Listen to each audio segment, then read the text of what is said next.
Good morning, El Paso. I'm Elizabeth Herr in Orlando, where investigators continue to dig deeper into the gunman's life and his past. What we are learning this morning is coming up. In the wake of the attack in Orlando, tensions on Capitol Hill emerged once again about gun legislation across the country. We're learning more about the investigation into the death of a former El Paso DJ this morning.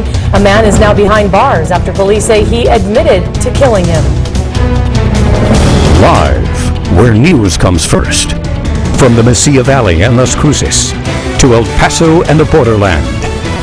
This is ABC7's Good Morning El Paso. I see your true colors, and that's why I love you, so don't be afraid. Thousands came together last night for a candlelight vigil in downtown Orlando to remember the victims of Sunday's deadly attack. Orlando's mayor said the city stands with the families and friends of the victims. Gatherers held a moment of silence as a bell rang 49 times in honor of each victim. Countless cities across the nation held vigils since Sunday's attack, including this one we're showing you in Washington, D.C. Many Muslim Americans have come out promoting unity during this very difficult time, and we will have the latest from Orlando, including accounts from survivors that night, coming up in just a little bit. But in the meantime, a very good morning to El Paso, Las Cruces, and Juarez. I'm Stephanie Valle. And I'm Hillary Floren. Good morning, everyone. Let's check in with Crystal. It's a little warm, and actually it's really nice out there right now. Yeah, it's going to get warm later.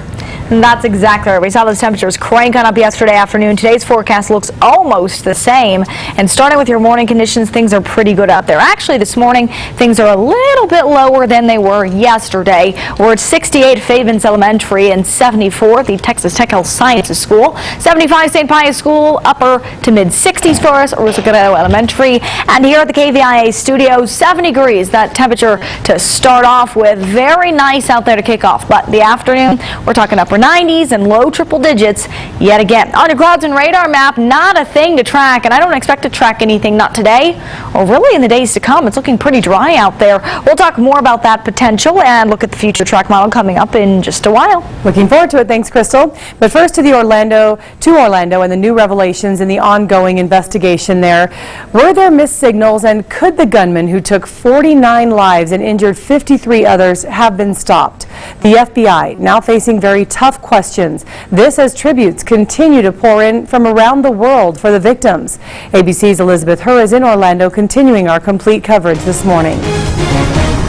From Paris to New York and here in Orlando, touching tributes for the lives lost. To the families and friends of the victims, your city is with you. And a message of hope for communities still reeling from that night of terror. Daylight now revealing the wall of the nightclub riddled with bullet holes, and authorities releasing new information about why the SWAT team moved in.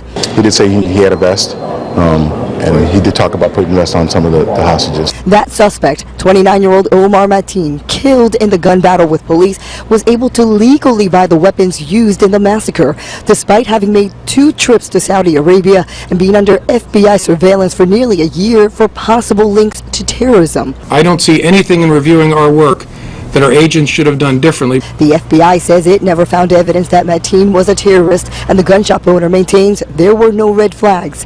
An evil person came in here. This man held multiple security licenses. He passed the background check. And in Fort Pierce, Florida, a look inside Mateen's apartment after it was raided by FBI. This video provided to ABC News by a Univision TV crew showing family photos on the dining table and walls, an expired Florida firearms license, and the room of the terrorist's 3-year-old son filled with toys and a bike with a Spider-Man helmet. As for those injured in the shooting, we are told 34 of them are still in the hospital, and some of them, together with the surgeons who saved their lives, are expected to share their stories of survival later this morning. Elizabeth Herr, ABC News, Orlando. And here in El Paso, we're learning more about the events surrounding the murder of a former radio personality. Richard Madrigal was a popular DJ who worked for KVIA in El Paso and KXPZ in Las Cruces. He was known on air as Mardi Gras. Police say 31-year-old Leonel Hernandez shot Madrigal, and Hernandez is charged with murder. According to court documents, Hernandez shot Madrigal several times at the Terrace Hill Apartments complex in West El Paso. Documents state when Hernandez was taken into custody, he allegedly admitted to killing Madrigal. New details are emerging about the man who was arrested after a SWAT situation. This happened yesterday morning on the 8900 block of Otiocua in El Paso's Lower Valley. Police say 31-year-old Jonathan Salas assaulted his common-law wife. He then locked himself inside the home with the couple's 3 children. The SWAT team was called to the scene and was forced to break into the home after Salas refused to leave. He was taken into custody and booked into the El Paso County Detention Facility under a $15,000 bond. He's charged with assault family violence. New this morning, to highlight local artistic talent, the search is on for local artwork to fill the walls of city buildings. We have Good Morning El Paso's Denise Olivas live with more on this search. Good morning. Good morning. An art selection panel will have the tough job of selecting the pieces for this year's art purchase program, and artists will also benefit financially. With the renovations of city buildings 1, 2, and 3 in downtown El Paso, there are plenty of blank walls, and that's where the Public Art Department wants to showcase the local talent. After the pieces are selected and more blank spaces become available, artists will be notified on where their work will be displayed, but the opportunity won't last long. This call will end the end of this month, so we're looking for existing art, and we're also looking for art that has been created in the past 5 years. And if you are interested or know someone who is, I have posted a link to the registration form. You can find it in our links mentioned section at KVIA.com. Back to you. All right, thank you so much. Nothing better than filling up blank walls with some artwork. And local artists too. Gotta love that.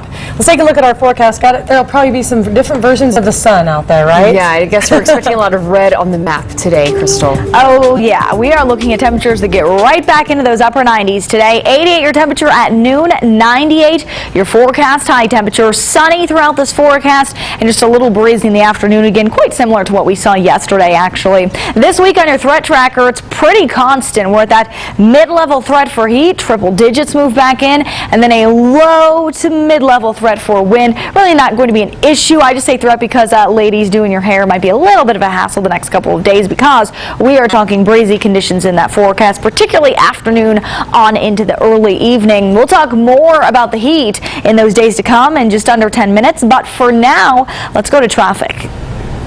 Well, Crystal, green continues to be the norm across the map as we take a look at our ABC7 traffic track.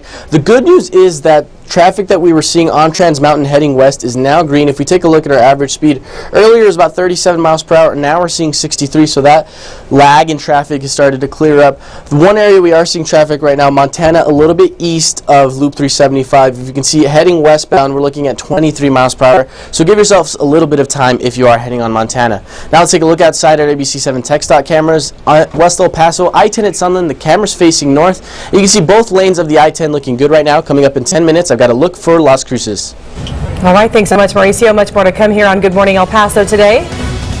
Political divisions are deepening in the wake of the Orlando attack. I'm NBC's Lana Zach in Washington with that story coming up.